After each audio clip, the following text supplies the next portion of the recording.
Hi, I'm Pav. And I'm Neil. And welcome to the Top 10 of Anything podcast. Let's start the countdown.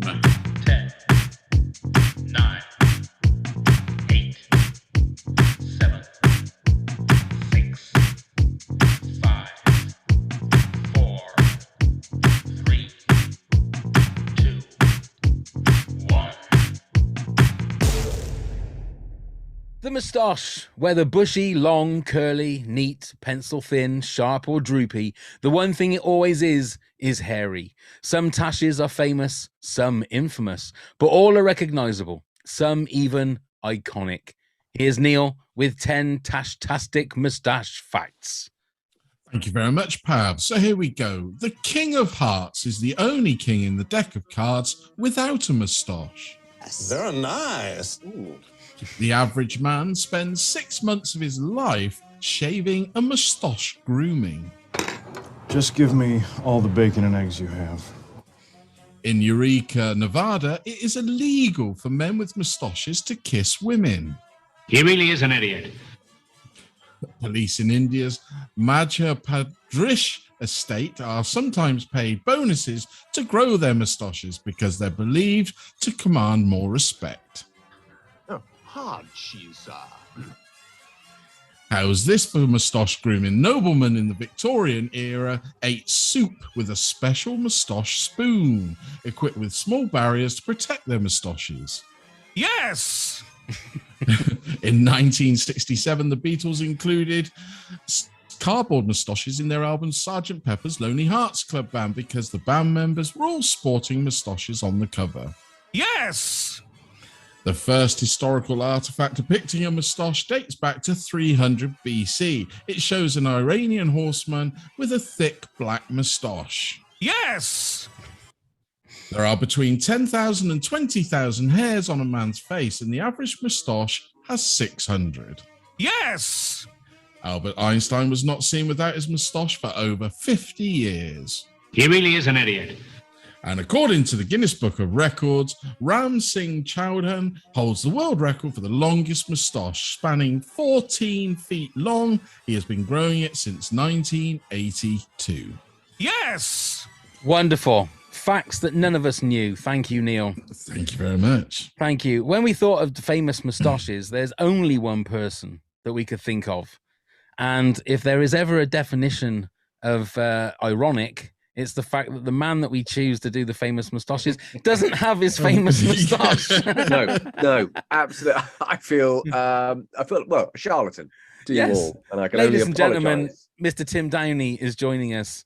He of Toast of London, Heartthrob of Hollyoaks, Outlander. I mean, there is just it's just. I could go on for ages with his IMDb of wonderful things, but it's so wonderful to speak to you again, young man. How are you? Oh, it's lovely. It's lovely to be back. And I too have been delving into the moustache world. And good golly, Miss Molly, I've found some wonderful things I had no idea, things that have enraged me. And Rubicons I feel that we have to cross, and certain things I feel that have to be said. For that, people have been getting them wrong for too long. These have been my discoveries on this hirsute journey. Right. Now, like I say, you are famous. You're a famous moustache wearer. How long does it normally take for you to grow a good moustache, and what are your tips for growing a nice, full, manly moustache? Well, it takes me, I would say, to go from like clean shaven to full bombardier, as I like to call it, about 6 weeks, which apparently is pretty quick. Pretty quick to kind of grow that sort of with the droop, not just coverage, but you got to get that full sort of we attack at dawn. The full length. It's the full length that commands absolute respect from a bar room of men. Yes, instantly. Tip wise, the grooming is important, which can go awry. You know, tiny little comb. Do like a small comb. Also, there's a sinister element. You do feel like a Bond villain. Sitting in the corner of a bar, combing the moustache. It unnerves people. People want to know, what's he doing? Why is he doing that? And especially if you're a younger man, people do really begin to question things. Like, that's a choice. That's a choice. He has decided to go that way rather than the way everybody else has. And a good oil. Actually, Dali, even Salvador Dali spoke of a good wax and oil, and if anyone knows moustaches, it's him. Yeah, and what is the secret to making sure that it's equal on both sides? Well, that's quite a tricky one, because I pretty much just use eyesight and other people just to say, well, actually, I think even on mine is one side is slightly fuller than the other. Okay. So you do feel sometimes you have to kind of retrim. I mean, it could go horribly wrong, as we all know, when you begin to start retrimming and suddenly you end up with some sort of thin Chris Kamara private Walker from Dad's Army kind of little thing. You don't want to go there. So you have to be conservative and held back in your trimmage. Right. And is there ever when you get a role, is there ever a contract line in the contract that will say must have a moustache or must not have a moustache? Is that something that's a deal breaker sometimes for you? There's been a few occasions where they've said, obviously, if you're playing somebody real and he doesn't have a moustache, then he obviously can't have the moustache, which okay, that's fair enough. But I've actually had two occasions where I've had two parts almost back to back, where one was a real life person and therefore didn't have a moustache, but they wanted a moustache in the production that I was doing after that. So I've actually had to then take off a moustache to then have one put back on again, which was a very strange kind of feeling, because obviously when you put one on, you're kind of used to just it being part of your face. So you've got that classic Lord Flashheart thing where you go, and it kind of this and then that kind of thing. So you do fall into that, and it does kind of make you go sort of like kind of strange. Pass the tea. Mabel. How dare you say such things like that? So it does give you sort of like a strange rictus. Right. And when did you first grow a moustache, Tim? I grew a moustache for the very first time probably about 15 years ago, and at the time I was cast in a film that in the end never got made. But I thought to myself, well, in this particular film, I'm going to be playing a musketeer, and what's the thing that the musketeers are most famous for? Beards.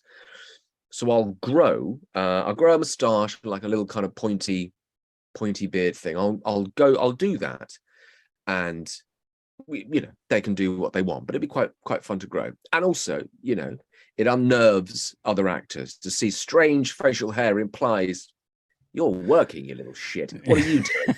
What are you doing wandering around with that crap on your face? You're obviously working and you're not telling us. So I thought, well, it works on so many levels. But anyway, so I thought I kept it. And then the film never ended up getting made. So then I was kind of left with this, sort of like mid-century Flemish painter beard. And I was just thinking, well, I could just take it off, or just take it a while. Quite like it. I'll keep it. And I was told by a director friend of mine that basically with a moustache or any kind of odd form of facial hair, you walk into a room and a casting director or a director will just go they'll either do one of two things. They'll either go, absolutely not, get out of my sight. That's ridiculous. Please leave. Or they'll go, no, hang on a minute. I like this. There's something about this. And so it then kind of went, oh, okay, well then, and then it got kind of reshaped over the kind of next, I'd say 6 to 8 months, until it ended up in just the moustache, which I thought, no, I'm quite enjoying this. I'll just keep it. Yeah. The difficulty, of course, is when you come to shave it off, because you've got to because if you've had it for a while, as you gentlemen may know, if you have that for a while, there is a slight gravitational pull that takes its toll on the upper lip of a gentleman, and so therefore, if you take it off and then suddenly start filming, I personally look like some sort of turtle that's been beached in Mauritius, right, and is desperate to get back to the surf. But it's that, and you need, I would say, a good 5 or 6 days for it to really kind of replump itself. Right. So you can Right. actually go and see people. Or otherwise, you do kind of go, God, I really thought I was better looking than that. And then about 4 or 5 days later, you got to go, I will never be who I want. Oh, no, it's not too bad. Oh, actually, yeah, okay, all right, it's fine. It's bearable for other people to witness. Yeah, I think it's handy that you're obviously a very good-looking chap. So whether you've got a moustache or whether you haven't, it's sort of. I think I tend to keep a beard because it covers half of my face, which I think is which I think is kind of like sort of does its job, if you know what I mean. I always worry that if I was to shave my beard off, like my grandkids wouldn't know who I was. And I'd be, and then it'd be that whole look of shock on their face of who the hell is that, and they wouldn't want to come nowhere near me. So that's one reason why I like to keep. Oh, absolutely. My youngest daughter still, I shaved it off originally after a long time for Outlander, because at that period in time, people didn't have moustaches, so you physically couldn't have one because it just wasn't the style or done. And I can remember doing the classic thing you shouldn't do when taking off facial hair for a long time, much like yourself. If you just suddenly appeared, as you say, they would be terrified. So you have to kind of ease them in. Yeah. You would say, come and sit with me while I, lather up and do little bits. It's still me. It's still me. Not some sort of lizard. It's me. And I did that classic thing of going, oh, God, she's in bed. All right, fine. Oh, I'll just shave it. It'll be fine. And then I remember walking in the morning and kind of leaning over her, like, "Hey, morning!" I should straight in the eye, but bang! So much so, my eyeball went so bloodshot. It was black. It was like a kind of billiard ball. Oh my! Absolutely horrendous. Still to this day, she's unsure if I am. I don't know if you're still the same guy. I'm still very unsure about you. Oh, bless. Till that moustache comes back and I witness it, we shall see. So talking about the top tens, both you, Tim, and Neil, how hard did you find it compiling your top 10 famous moustaches? Tim, you go first. I found it very hard. I did that classic thing where you kind of sort of play around on the edges and go, God, who on earth has a moustache? Where can I go? And suddenly I then have an absolute dearth of going, oh my God, yes, of course he has a moustache. Absolutely. And then you end up with an absolutely massive list. Yeah. That you then kind of go, oh God, I've got to try and pick out. And then you do a list and think, but that would be good and this would be good. So I will probably inevitably just kind of throw names in during this top 10 to kind of really make sure I've covered everything and not feel, damn, I should have mentioned them. Exactly. Well, we do a little section of honourable mentions at the end, so I'm sure that we've got some that people have already sent in. So and Neil, what about you? Well, at first, like Tim, I didn't know where to start. I thought, famous moustaches? Is there any famous moustaches? And I kept thinking, and I could only think of a couple of people for ages. So I had to go down the old Google route. I thought, I'm going to have to get some inspiration here and get some names out. And as soon as I started reading, I thought, well, sod this, they've all come flooding back. And I could remember who I wanted to use and where I wanted to use it. And it was a lot of fun looking at the pictures of them again and making sure they were the worthy moustache that they deserve to be mentioned for. So it was a lot of fun, this one, but it was quite hard to begin with. I really didn't know which angle to look at this one, but we got there eventually.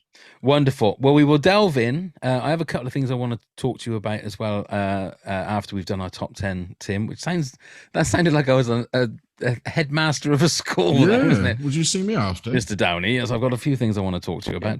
Right, so kick us off, Tim, with your number 10. My number 10. Right. I am going to go. I'm going in hard straight away. Okay. Straight away. Okay. Which hopefully is going to make you think, wow, what are the other 9 going to be if this is number 10? Okay. And I'm going Selleck. Wow. That's my number 2. Of course it is. Yeah. Of course it is. And now you're sitting there going, what the fuck is this guy going to do? Well, you're in for a bumpy ride. Okay, for a surprise. But whether this is a shock, he isn't even in my top 10. Wow. So that is more shocking than it being at 10. There you go. I'm assuming, are we talking Magnum PI time, or we just? It would be for me. Absolutely, absolutely. Blue Bloods to a lesser extent. Friends, let us forget. But he's never been without, Three Men and a Little Lady / Baby. It's been his entire oeuvre has been moustache based. I assume it's heavily insured, along with Beyonce's legs. So that's what I'm assuming. And also, what I found very exciting is, does anyone here know what the name of his moustache is, as in the style, not the name Tom gives? Yeah, I'm sure that's something very different. It wouldn't be the Selic, would it? It's not called the Selic. It wouldn't be the Selic. No, go on then. Selic. It's the chevron. Oh, right. Wow. That style is called the chevron. Stay with me for more interesting naming. I was going to say, it didn't even occur to me that each moustache would have an actual style name, which is... I found a few out because I had to find out what they were called. But then when you think about it, I can think of a couple of names of ones, but I would always class like, oh, that's a Hitler moustache, or that is a Charlie Chaplin moustache. You know what I mean? Or that you would incorporate it with whoever the famous person was that wore it, not that it would have an independent actual name. So the chevron. The chevron. I'm going to make a note. It appears throughout other famous lips as well, as we will soon discover. Absolutely. I'm sure we will. But Great also, one it caused a bit of controversy because he did a movie called An Innocent Man, which would have been late 80s, maybe possibly, and he shaved his moustache off for the movie. And I remember the press literally running the story about this. So it got press worthy that he lost his moustache. That's extraordinary. Yeah, that there are some people whose faces are born to have a moustache, and I think Tom Selleck is one of those. I think absolutely. I wonder, did he look like a small tortoise as well during that film because of the weight? Maybe that was part of the thing. Like, no, looks like a tortoise. I don't think you should. I wouldn't want to see that film if it's a moustacheless Tom Selleck. It wouldn't be right. No, but it was there. Loses the magic. It does lose the magic. A great one to start. Great one to start. And Neil's number 2 as well. Yeah. Go on then, Neil. You're number 10. So I love a good handlebar moustache, and Hulk Hogan had a great. That's my number 6. That's my number 6.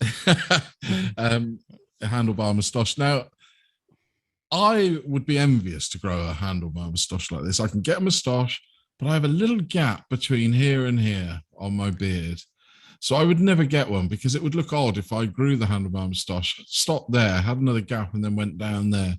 But yes, I would like one. And I think they are pretty funky, aren't they? I don't know what else to say about that, really, the moustache. But yeah, it's a great one, isn't it? Thunder Lips, wasn't it? That was his name in Rocky 3. That's right. Thunder. Yeah. Glorious. Gonna break you in half like this. Yeah.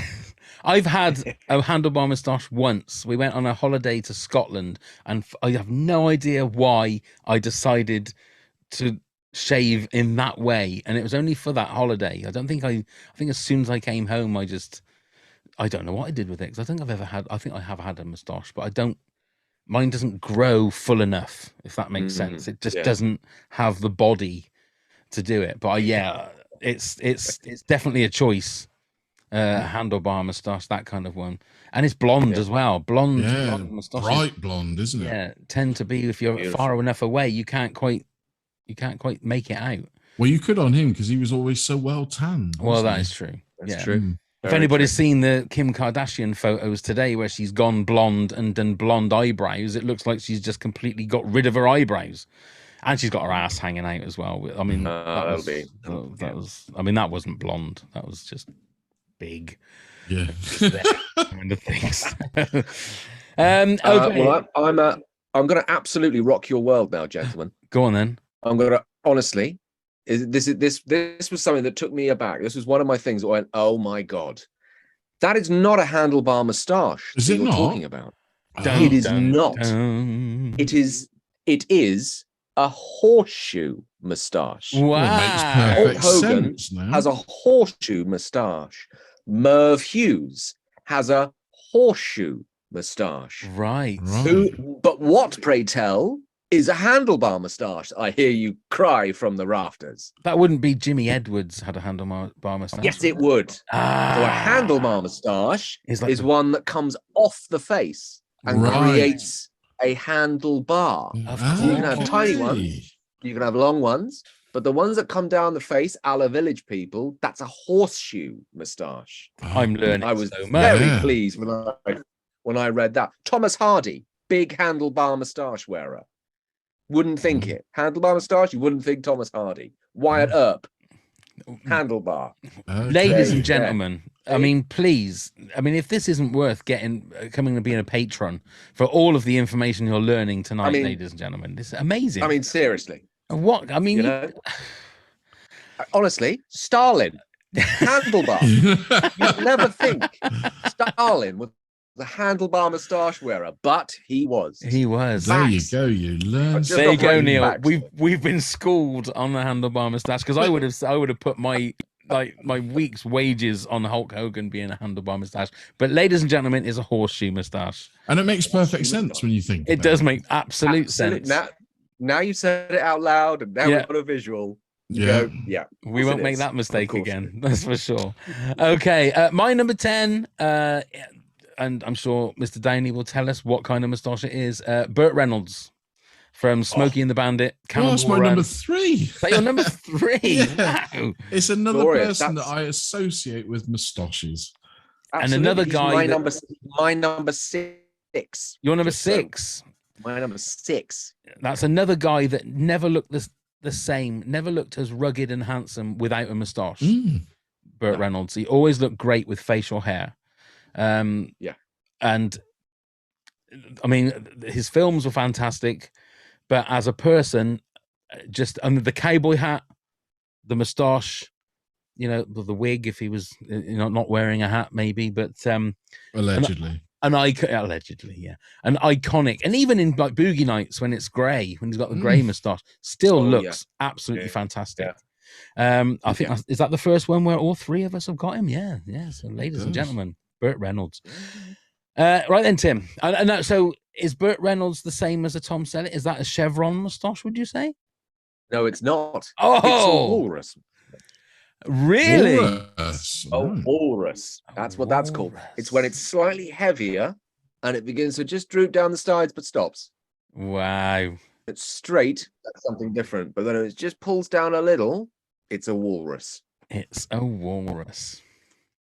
There you I'm go. bold. I'm bold. I was, as you can imagine, how excited I was by this research. Like, it been fabulous. I can imagine that, like, your agent's there with all these scripts. Tim, we've got all these offers for you. I can't look at those scripts at the moment. Yes, I'm trying to find out the Wait. name of these moustaches. You have any Wonderful. idea what Burt Reynolds' moustache is? No, of course you don't. I The love your world dedication, needs to Tim. know. Right then, Tim, your number 9 then, please. My number 9, a little bit of left field, but let me describe it, and I think you'll hopefully agree. Is the singer songwriter David Crosby from Crosby, Stills and Nash? Oh, he certainly His had a style. big push, didn't he? Unbelievable. It's again the walrus, but as I like to call it, a disheveled walrus. It was Yeah. incredible. It looks like an eagle. Nowadays, he looks like some soaring eagle, but it was very long and straggly, and he kept it like below the bottom lip for as long as I've ever seen photographs of him, from like the age of probably mid-20s, right the way through till today. But it's an absolute iconic look of that 60s generation is Crosby's moustache, along with Neil Young with his wonderful mutton chops, and then obviously Stephen Stills being very slick. Graham Nash, of course, full beard, full set. Yes. You get a kind of age of beards throughout that entire Yeah. CSNY generation, which is just for me thrilling, absolutely thrilling. And David Crosby always reminds me of a walrus. I mean, he just needs the tusks, and he's pretty much there.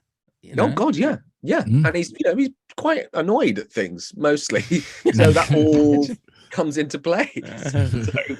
So, wonderful, love him to bits. I think he's an extraordinary songwriter, but he can be quite annoyed at things quite frequently. But That's a great he would one. absolutely be my number 9, David Crosby. Fabulous. And my wife would kill me if he wasn't included. Right. She's a big fan. Right. I mean, you can't argue with that. It is a magnificent moustache. Oh, Magnificent. I mean, I must admit, he's one of those kind of guys. I've not looked at photographs of him in the 60s, but he doesn't seem to change. no, He always seems to look the sort of same all the way through the years. Yeah. I know what Yes. you mean. with a big And moustache. and that moustache, as much as Selleck has remained preened and beautiful and full of luster, Crosby's has always looked like it should do with the trim. Surely it hasn't lengthened or shortened. You've got to trim that up a little bit, but it just hasn't since the mid 60s, right the way through to 2020. It's just it's the same length, just straggly over that lip. And I've had moustaches where you kind of go, do you know what? I've had enough today, or for a week or so, and it's gone over just slightly, sort of touches the bottom, and it becomes a real thing, trying to kind of part it like a curtain. It's when you need one of those little Victorian things you were talking about that just kind of lift it so you can drink. Absolutely. Wonderful. Okay, then Neil, you're number 9. So there are certain people that can grow a moustache that then once they've grown them, it becomes the pivotal feature of what you see. And Sam Elliott, the actor, is one of these people. He grows a mighty fine moustache.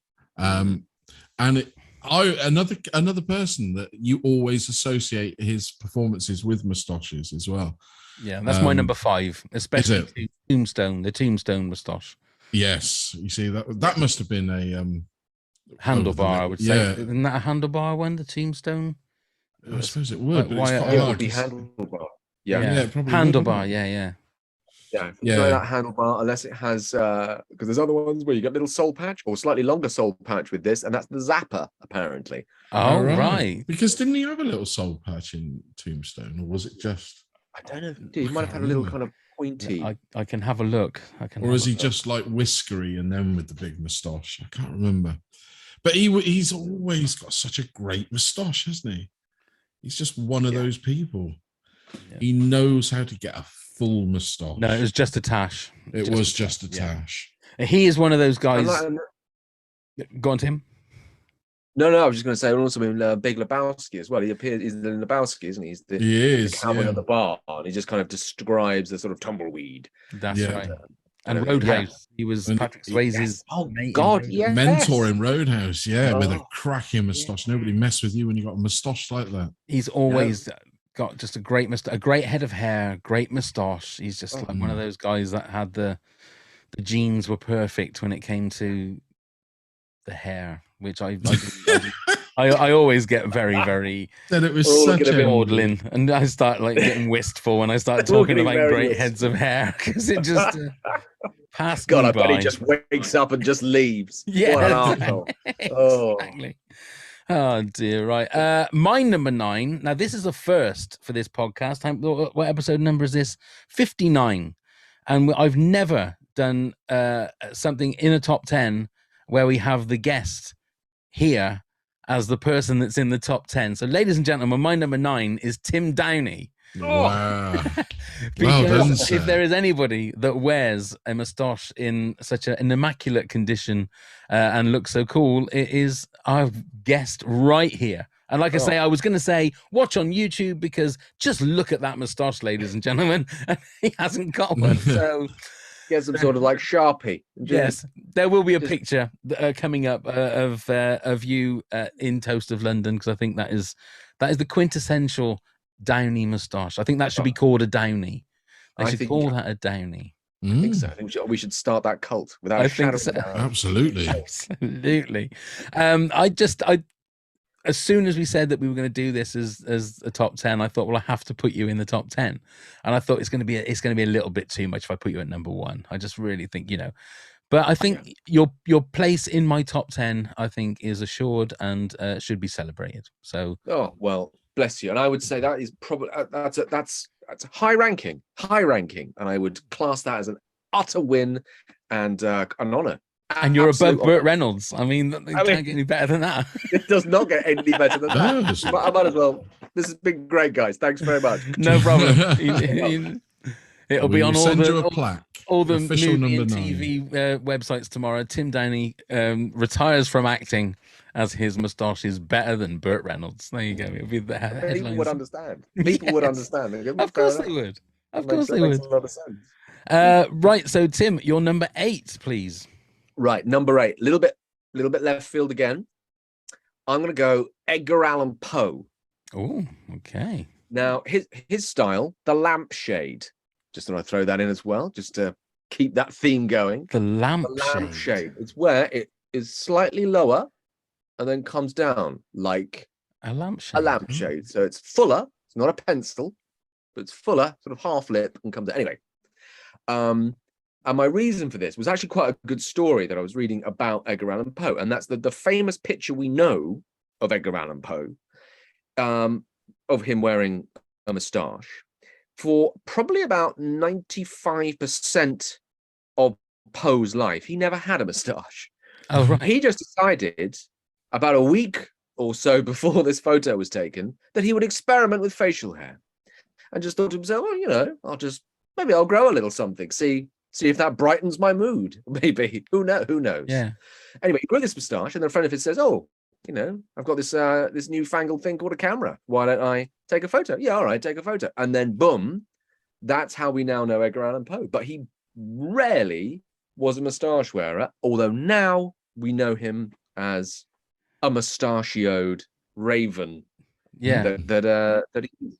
So did he carry on wearing the moustache afterwards, or was it like once the photograph was taken, he thought, no, I've had enough of this? I actually think, and I could be wrong, please don't write in, that shortly after that photograph was taken, he died. Oh, no. Oh, right. I don't Okay. know anything to do with the growth of the moustache or anything else like that. He wasn't a happy man. He wasn't a happy man. And I think, yeah, he didn't live long, did our Edgar Allan Poe. I'm not laughing at the death of Edgar Allan Poe. I'm laughing at the Absolutely concept not. of the We fact should that- never do that. No, But no. It's a sad thing. I mean, it could have had, you know, the moustache could have had such a wonderful career of its own.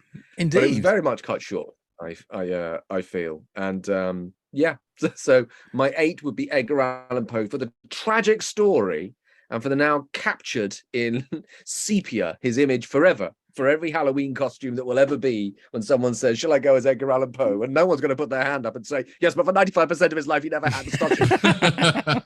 People will not do that. But the trouble is, we're if it gonna is go if it is a costume for Halloween, it's the moustache that people are going to know and go, you're Edgar Allan Poe. If he's just walking around just in period Exactly. costume, people are going to wonder who he is. Exactly. You can dress it up with a raven on the shoulder with some box with a heart in it, and people are still going to go, I don't know, Cenobite, something Yeah. like that. No, Yeah. not Sandman. You're Sandman. Yes. No. Edgar Allan Poe. Where's the Yeah. moustache? Yeah. Because Put a lampshade 95% moustache and then doesn't matter. boom, got it. Yeah. Got it. And everyone would know. There you go. Go on then, Neil. You're number 8. So I've spoken to Pav about this before. This one went in and out, and it's basically because it's a very iconic and famous moustache that wasn't actually a real moustache, and it's Groucho Marx. Oh, yes. So I am going to put this on there. I am going to put it out there because when you start to think of moustaches, he is one of the people that instantly, to me, comes up. Even so that they replicated all of his style in the joke shops where you could buy the glasses with the nose and the moustache attached already. And I think it's worthy of a shout out because it is full. But the more you look at the pictures, the more you realize. When I was younger, I actually didn't realize it was a drawn on moustache. Yeah. Yeah. And it's only when you get older that you realize there it was. But yeah, there we are. Groucho Marx. You've got a name in a list with actual no hair on your face. Okay, so that was your number 8 then, Neil. Groucho Marx. My number 8, I think it's the only musical one that I've got, but it's Freddie Mercury. Another one where Freddie Mercury without a moustache always used to frighten me as a kid. He just did. He just has one of those kind of faces, and also the leotards and the way that he moved. It really frightened me as a kid. But but with the moustache, I don't know. He just seemed a lot more accessible. He just seemed a lot more. I don't know quite how I can explain it, but He seemed like a rock star. He seemed like a rock star. Yeah, maybe that's the best. And also the vest and the jeans and the stuff like that. It was a lot more. I sort of enjoyed his Live Aid performance, and obviously all things like that. And what sort of moustache did he have? Do we know? Ooh. Over to our moustache. Oh, the Mercury. I would say, well, it's thank you for coming over to Moustache Corner. I thought that'd been on countdown when you go. Yeah. Yes. I would say from what I've seen, and I have a very helpful spreadsheet of different moustaches. Let's have a look. I would say it could be painter's brush. Painter's brush. Painter's brush. I would hasten to Okay. add. There we are. Okay. We like that. That's what I'm feeling. Okay, we're From gonna have that, Freddie and Mercury, it's Painter's Tim brush. Tim over at Tash Towers is what we'll call it for when Tash when Towers. when we want our little bit of Tash facts. Okay, so that's my number 8. So Tim, your number 7, please. Right, number 7. So I have decided to go slightly fictional on this one, and I've gone Poirot Okay. as a little twirler. famous tash wearer, and for the multitude of styles that certain actors have then done his moustache in. Obviously, the souchet is apparently the closest to what Agatha Christie wrote. Very neat, very precise. An imperial, what is that little moustache? Technically, it's part of the handlebar family, just so you know, as the Nice. ends do come away from the face, just so we know which branch the family comes from here. So we're not all just, all at sea as to, yes, I know, but where's it from? But yeah, so it's a little imperial that he's got there. But then if you kind of look at the sort of a trajectory of how certain actors have done it, like the Ustinov was slightly more disheveled, small, quite neat, but physically disheveled. Then as you kind of drift, the Finney getting a bit rugged. And then when we end with the Branner, which is just one of the most extraordinary looking, I mean, it's enormous. Yeah. I mean, it's such a massive handlebar moustache. Not the imperial at all. Yes, same family, but it just pushed it to an extraordinary degree.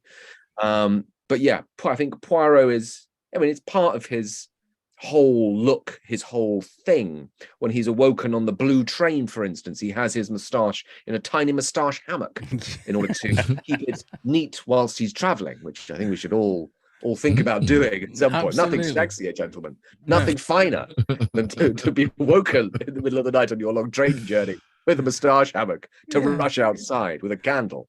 Yeah. Amazing. Do we know if the Branner is grown or if that was a stuck-on moustache? I believe it was stuck on. I do have a friend who was in Murder on the Orient Express, and I will ask, but I do think that was stuck on, Right? Because that would take such a long time to grow and cultivate, because it is enormous. Yeah, It's like a small mouse. It's massive. That yes, I do think that must be applied the same way as when Johnny Depp played Mordecai, which has a very similar moustache. That was put on as well. Right. I do like that film, Mordecai. We did put that. I can't remember which top 10 that was, but it ended up being in my top 10. I just found that a very, very Carry On-esque Mordecai. A bit ridiculous, but I enjoyed it. Anyway, I digress. Neil, your number 7, please. So there's a few actors that always grow a great moustache. Daniel Day-Lewis is another one. He grows a mighty fine tash, and especially when he plays Daniel Plainview from There Will Be Blood. That is a great celluloid moustache right there on the screen, fluffing out in front of you. I think it's a great one, and I've got a bit of moustache envy for people like that. Whereas I can grow a moustache, I don't seem to be able to get the full experience, and I would quite like something like he had in that. That would be fun for a few days. Is that a handlebar? Over to Tim at Tash Towers. Is that a handlebar? Well, interesting. Daniel Day-Lewis in Gangs of New York, handlebar, as a little as Butcher Bill, I think it is. That's right. Yes. But then he's more. It's more of a walrus that I think he has in There Will Be Blood. It's thick and full. It is very thick. Only kind of quite neat. It's neat. It's thicker than a Selleck, but it's got that that sort of Sam Elliott sort of fullness. But it's not. Sam Elliott is just hirsutely gifted, so that comes out like a road sweeper, ready for you. So yeah, I would say walrus, definite. A walrus, but a great moustache nonetheless. Great moustache. Wonderful. Yeah, absolutely wonderful.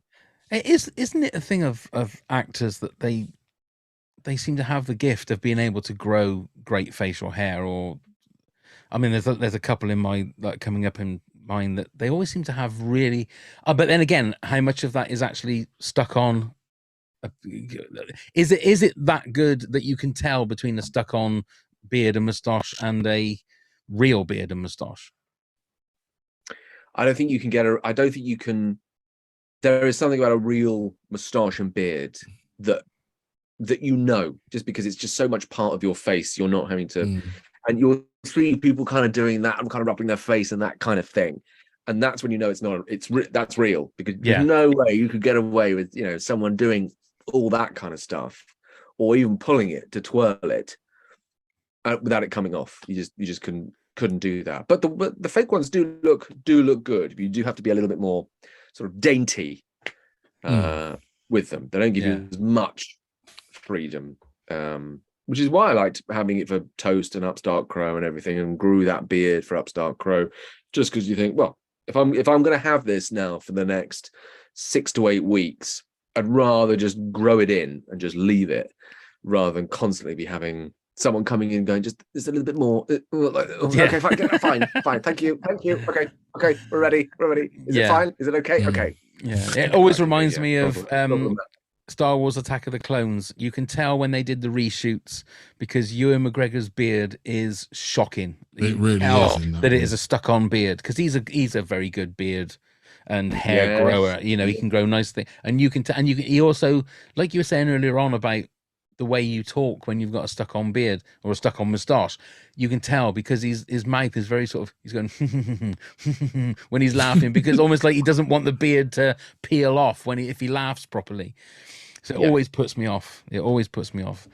Okay, my number 7 is Borat. So Sacha Baron Cohen. That's my number 6. Oh, well, there you go.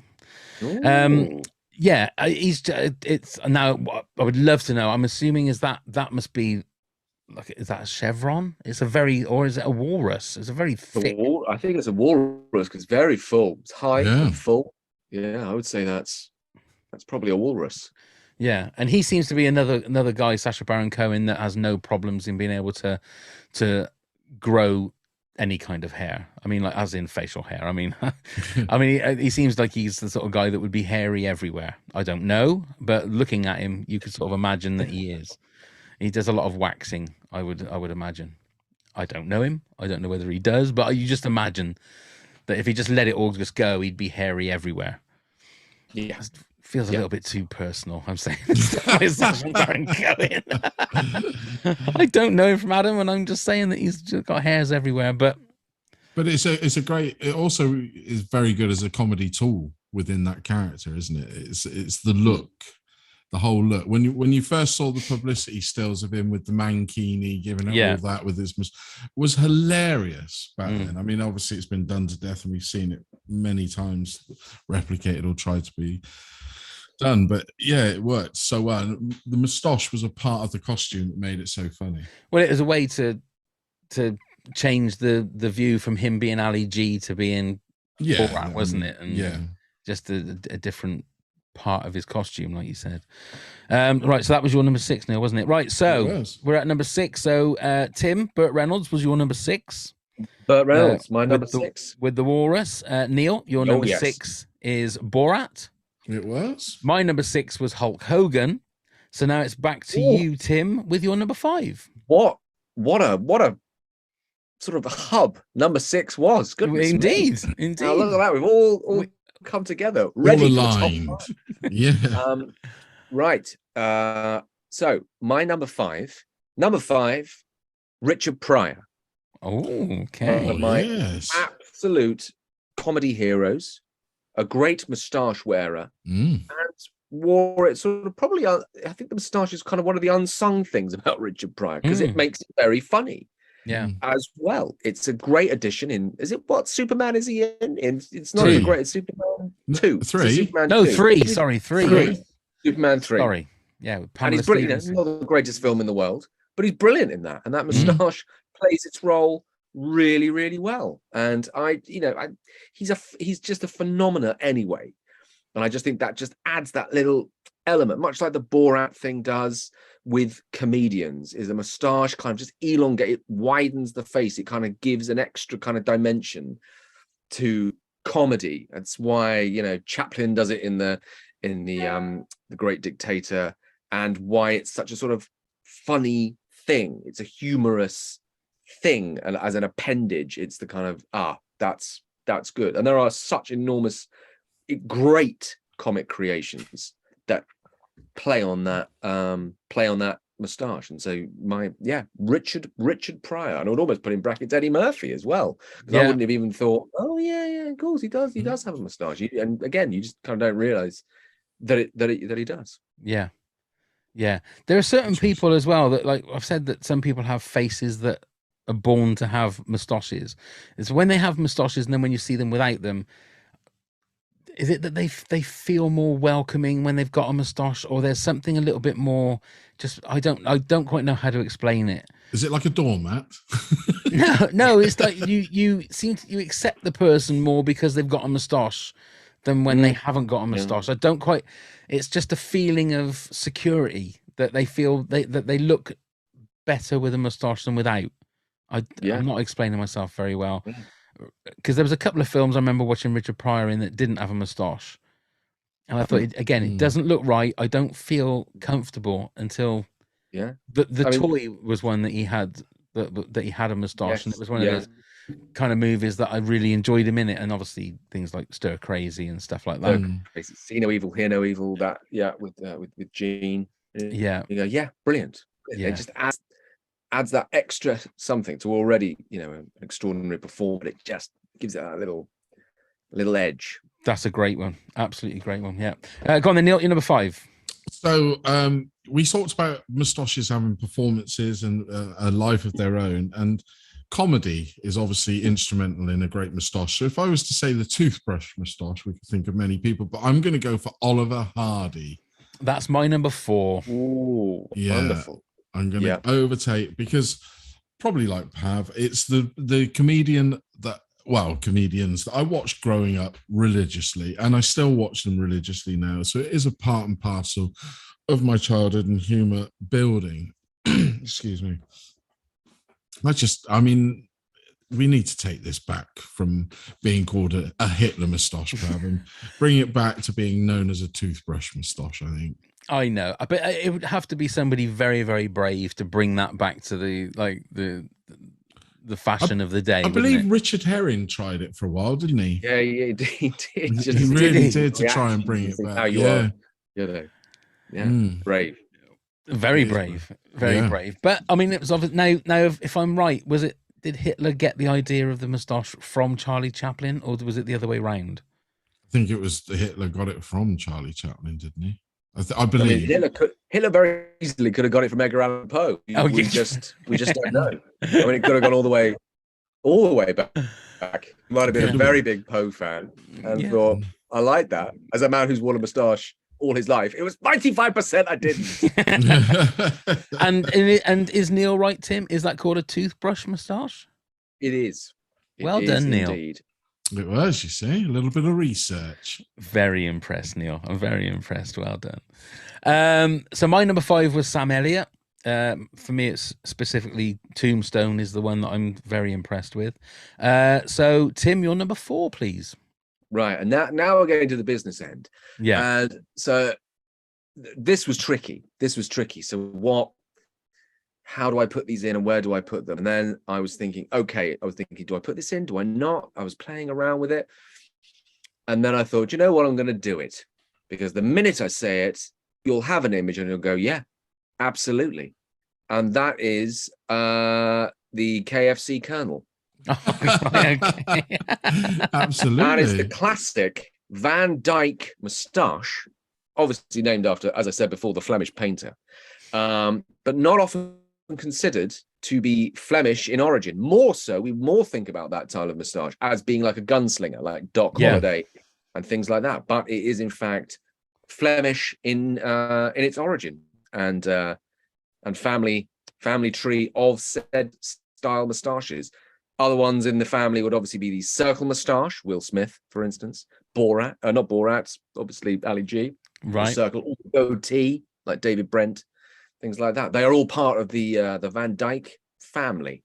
Wow. No one wears it better, in my eyes, than finger-licking Colonel Sanders. Yes, That's a great one. I didn't even think of that. No, That is a did great one. That I is think a fantastic choice. maybe the fact I've been on a health kick and I haven't had like fast food for 108 days, so maybe that was the reason that I didn't even think of like Colonel Sanders. I think if it had been a normal like 110 days ago, that would have been my number one. I'd have thought about him straight away. Very good. Yeah, very Very good good. choice. A finger licking choice, as Tim said. Go on then, Neil. You're number 4.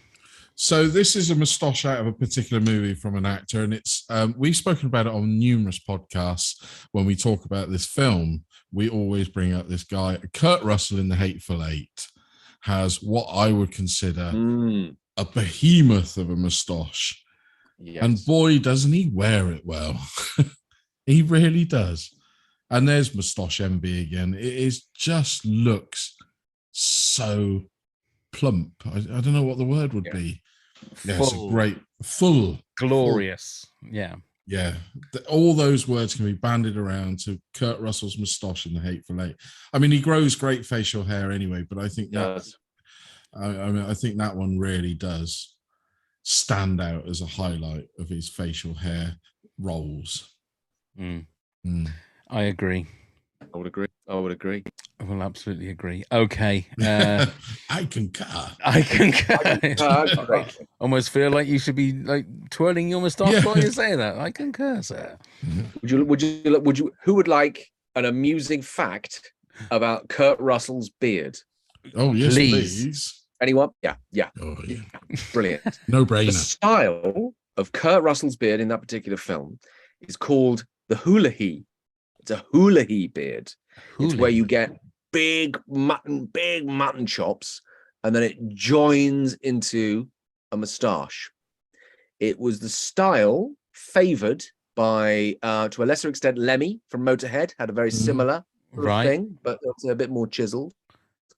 Any Prussian aristocrat or any sort of Victorian botanist would have that idea. Now, the word hula he, you would imagine, is sort of like Prussian or some sort of Russian aristocracy or something like that, but it's not. The beard is named after a Hawaiian palace, the Hula He Palace in Hawaii. There you go. Is that because the shape of the palace is the same as the shape of the beard, or? Apparently, it was a style, again, much like when the British took over India.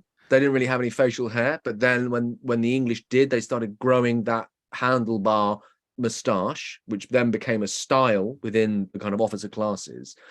And I think when the kind of the Americans went to Hawaii, there was a style of that particular beard that then just took off. And it's usually these things that then take off, is those, okay, we will assimilate, and therefore we will grow our hair the same as that. Next time, it's a blend of styles, right? From the sort of long sideburns, the burn side, and also another style called the Franz Josef style, right? The thinner version of that. But the big one we all want to be kind of wandering around finding daisies in the Himalayas, that is the hula he. I'm gonna so impress my wife next time we watch The Hateful Eight. I'm just gonna go, that's a hula he beard. She'll go, what are you talking about? Just listen to the podcast, love. Just listen to the podcast.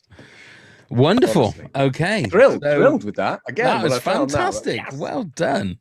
So my number 4 was Oliver Hardy. So Tim, your number 3, please. Right. Number 3. This is a big one. A huge, I'd like to say, a huge influence within my moustache life, and maybe something that probably assimilated through me through childhood, in order to then, when I grew mine, to think, yeah, this is good. So my number 3 is Ned Flanders.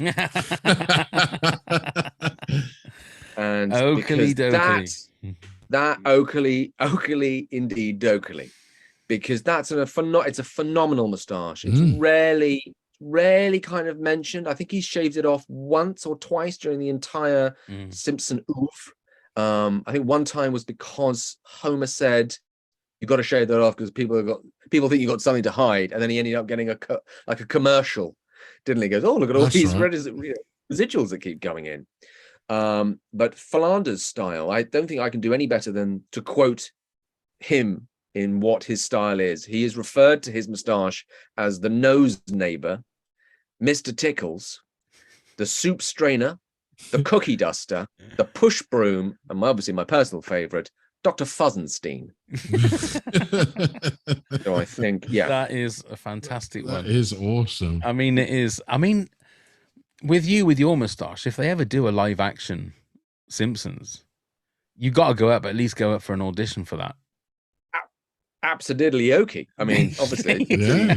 straight away. Or I mean, that's how it if they do a British version, live version of The Simpsons, they should just offer you the part. I think you would be perfect. Yeah. Straight out. I would have to get quite ripped. Yeah, that is true. Quite ripped, but I will do that because of the money. So that's fine. that's yeah, it's a done deal. Come on. Yeah, Hollywood boffins, get on it straight away. Come on. Right. So Neil, your number 3 was Burt Reynolds. It was. My number 3, Matt Berry, Stephen Toast. Oh, glorious. And here's another guy, glorious head of hair. Whether he's got a beard or moustache, but I think the neatness and the fullness of his Stephen Toast moustache is also another thing to behold. It's like to have 2 amazing moustaches in one, 3 if you count Ray Purchase as well. Yes, yeah, great. Oh yeah, you know, not since the days of Dad's Army has there been as many moustaches.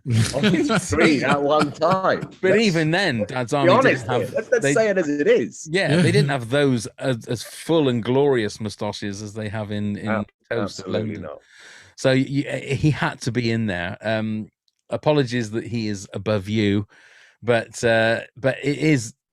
I think everything I see Matt Berry in. I mean, obviously he didn't in the IT crowd. He didn't have a moustache, did he?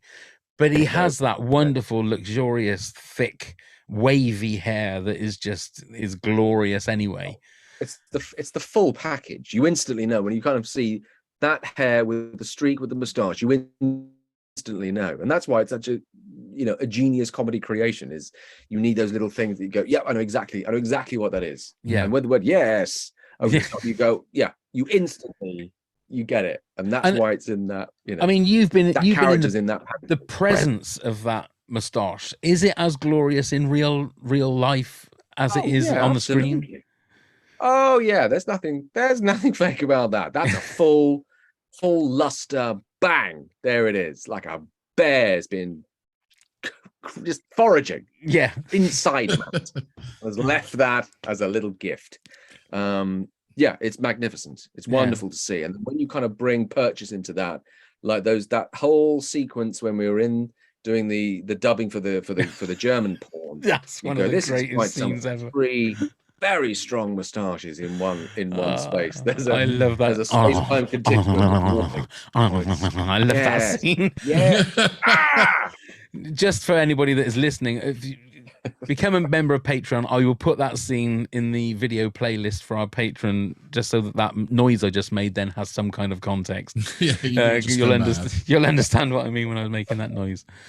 Okay, so where are we now? That was my number 3. So we're now, Tim, at your number 2, please. Right, number 2. I've gone for a classic. A classic, I like to think.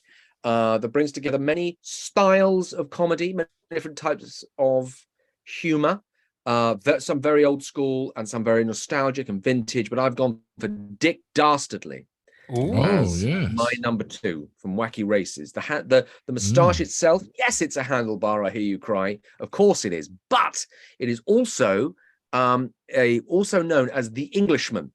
That idea, I don't know what, it's the most un-English thing I've ever seen. Anything that kind of comes straight off of this kind of angle. Yeah. And apparently that's how the world used to see us. There's this, maybe it's because we were sneaky or something not to be trusted. But the Dick Dastardly character is an old vaudevillian style of comedy that I did, that quite sort of one-dimensional, lady tiled on the rail track. Silent movie kind of villain. Silent movie, exactly. And it's an amalgam. And then Hanna-Barbera used that model on lots of other different style of cartoons. So Dick Dastardly appears in 2 other versions of him. and there's one where he's called Whiplash. So I was like, oh, that's a strange name. I wonder why he's called that. And apparently a whiplash in vaudevillian terminology is a villain. Right. So he was called Whiplash something. I can't remember what it was. But it also plays into like Marvel have a character who's evil called Whiplash. And so they're all kind of tied together, is that this kind of evil characters are called Whiplashes. Because maybe they just kind of come in, they do the thing that kind of disturbs everything and then leave. But his style is it's phenomenal. You instantly know. It's one of those instantly recognizable images, moustaches, and you go, yes, that's the guy. He's obviously evil. He looks English. He sounds English. He has the English moustache that obviously comes off in that very English way that all Englishmen in the early 20th century wear, where it goes, and I don't even know where that has come from. Like literally, I was Googling it, looking and going, there must be a reason why that moustache is called the Englishman. But I have never even seen like a ye olde picture of someone ever with an English moustache that comes out in that way. It's such a peculiar thing. But there we go. But it is weird because that is like you think of the old black and white silent movies, like you say, with the woman on the tracks and the twizzling of the moustache was always but that's weird. It's called the Englishman. Yeah, very strange. With a kind of cigarette on a little kind of holder. Yes. And a top hat, or maybe that's a cloak. Maybe not together. Maybe, fire hazard, but, maybe a monocle as well. You have the monocle. Oh, all of that. You see, all of that. See, there's another Halloween costume. That is, isn't it? That's the Englishman. Right, Neil, your number two was Tom Selleck. Good old Tom. Good old Tom with his chevron. I made my notes there, so I got that one.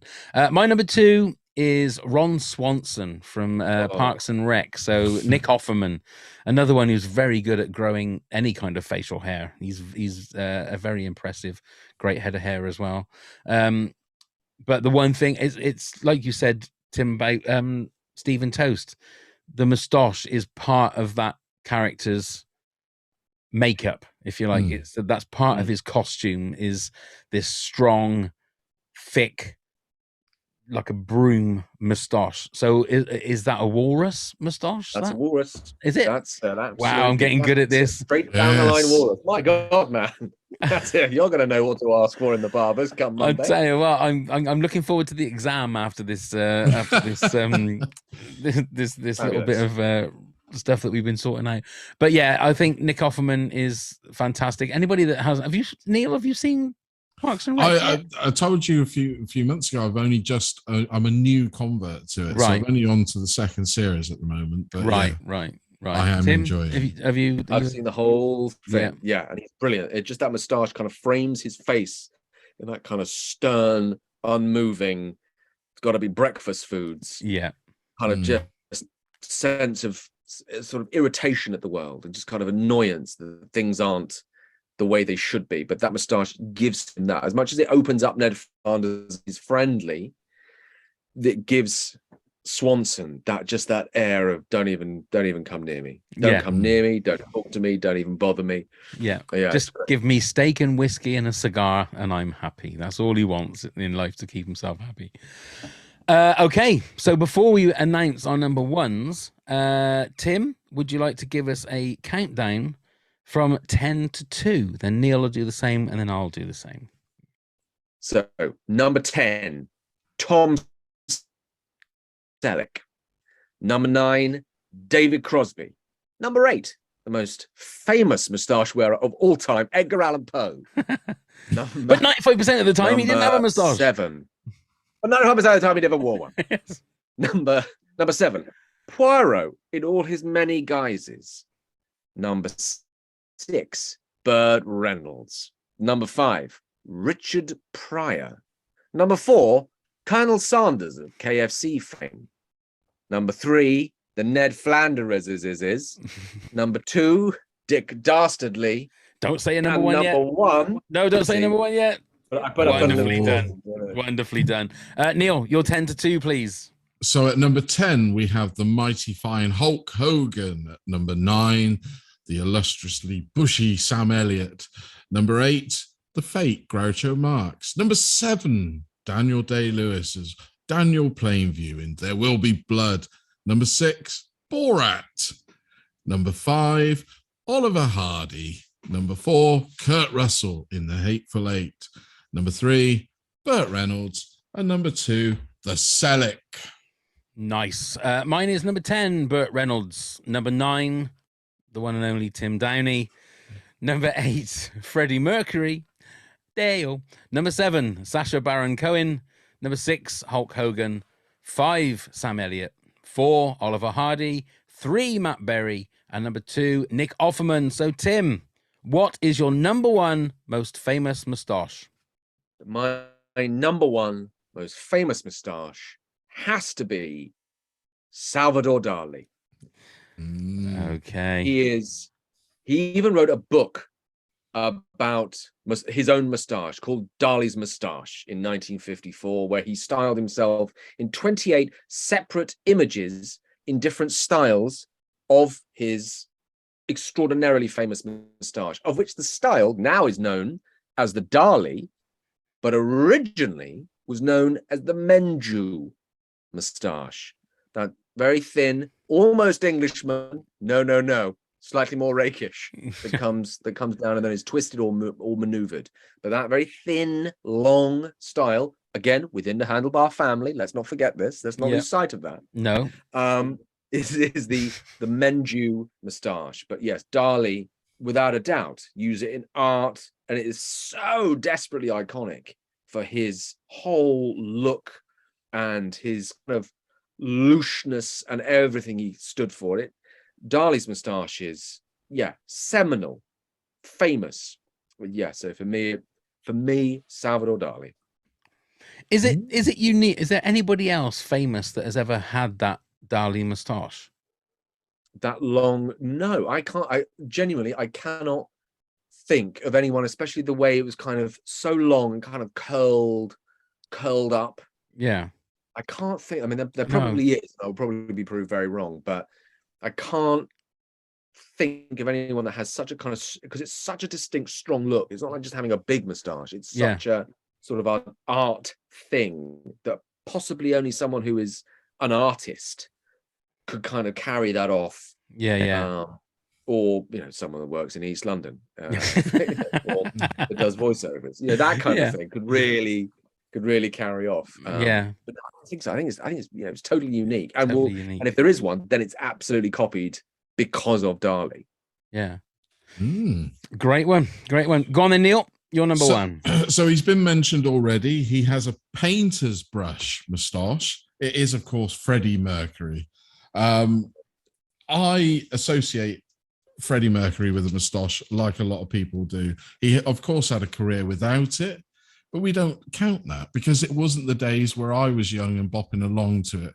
It's when I became to know and love Freddie's music that he always rocked the moustache. At Wembley, at Live Aid, he had that painter's brush in full glory.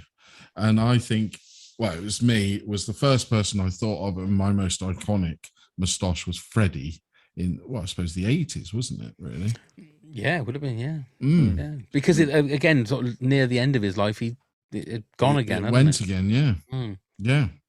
And like you said, Pav, he was almost unrecognizable without his moustache, really. He was almost two personalities. He looked so different between having and not having a moustache. But yes, he's the one I thought of instantly when I was asked to do this. So I thought he must be my number 1 if he's the first thought I've had of somebody rocking a great moustache. And a painter's brush one at that. There you go. So my number 1 is exactly the same reason. The first person I thought of, and you've already mentioned him, Neil, he was your number 4, and it is Kurt Russell, specifically in The Hateful Eight. As soon as I saw the pictures of him in that movie, I've loved Kurt Russell because of his, again, he's got an amazing head of hair. And the beards that he has. I'm thinking of Guardians of the Galaxy Volume 2. He's got this amazing beard and stuff. Even right back to The Thing, he had a great beard. Yeah, exactly. He does. Exactly. But in The Hateful Eight, I think it took me 3 watches of the movie just to stop staring at his beard and look at everything else that was going on. It is just a beautiful work of art. His whole facial features when it comes to The hair. It's always about the hair. I always start talking wistfully about it. Sort of like, oh, if only.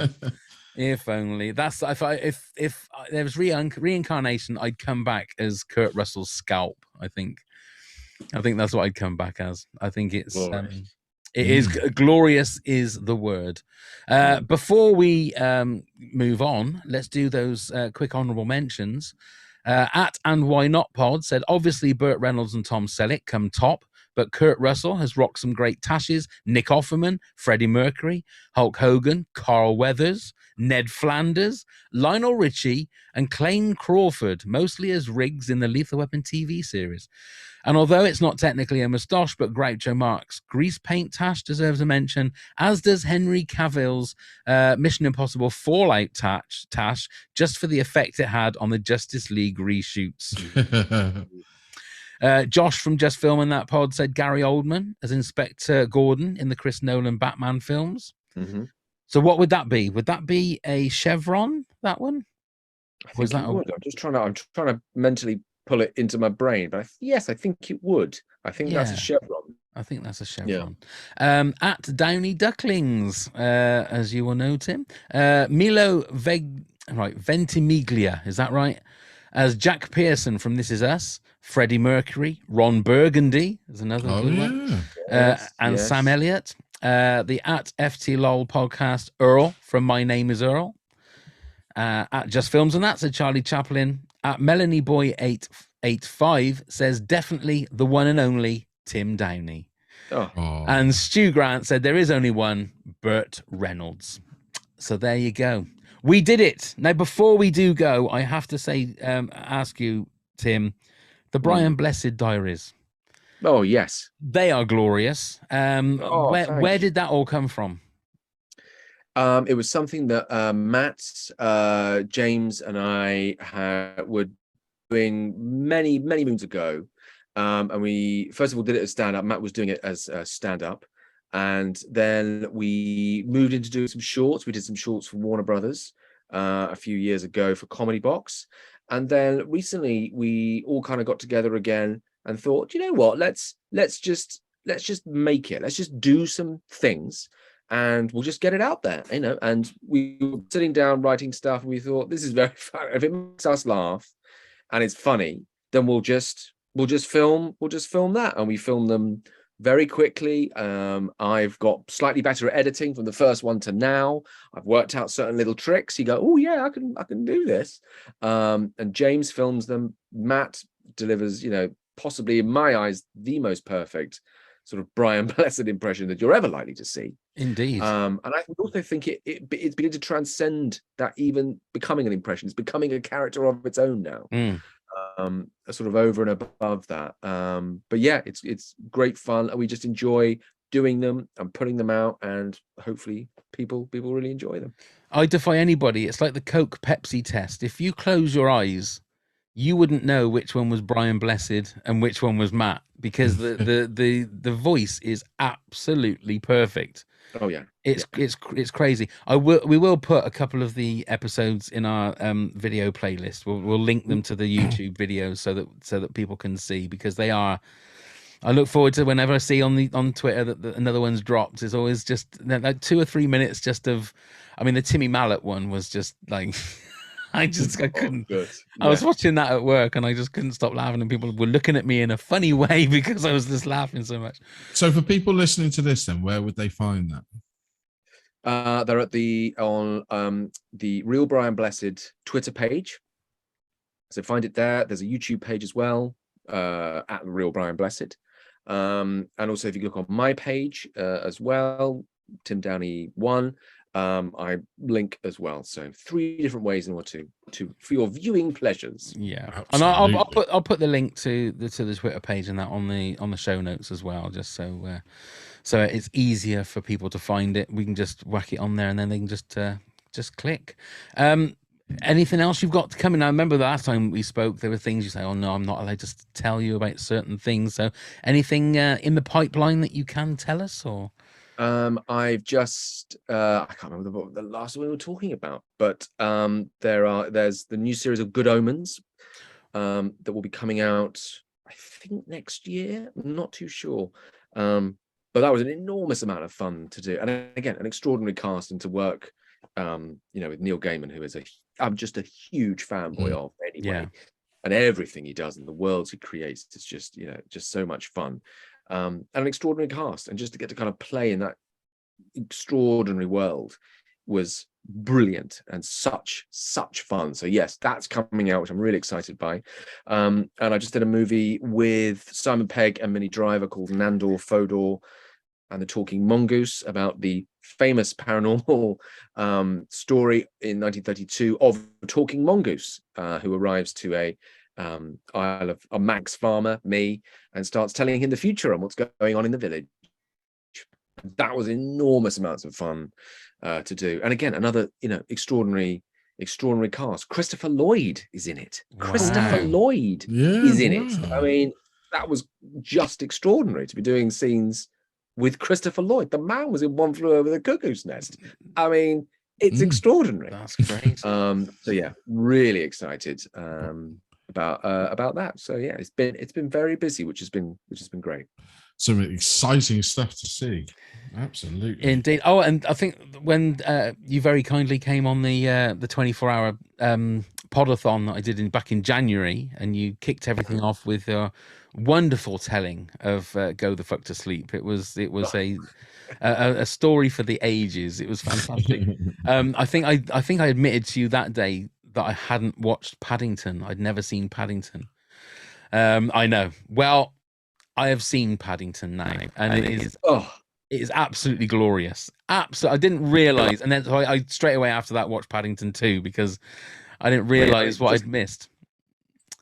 It's just what lovely, wonderful films. Just heartwarming, brilliant films. It's just such a treat as well now, with the kind of little bit of time has gone behind me. You kind of go, no, they are genuinely lovely films. It's one of those wonderful things where even if I wasn't part of it, it would still be sort of like, oh no, this is a Christmas film. This is wonderful. I want to sit down and watch this with the family. It's kind of got a little bit of everything, but to also be in it, a great family film. It is just such a joy and an honor to have been sort of part of it. And it's the only thing that my kids think I'm actually vaguely cool for. That's it. Everything else is like, no, you just well, I mean that and this podcast, obviously. No. Well, it goes without saying. Yeah. I thought that was, oh, bless you. That completely goes without saying. Now that you are, I mean, you can say to your kids, I'm in a top 10. I'm in the top 10 most famous moustaches. So you've got it as part of your show. I hope to see it on IMDb a little bit later on. That's what I'm hoping is a fact. Oh yeah, that's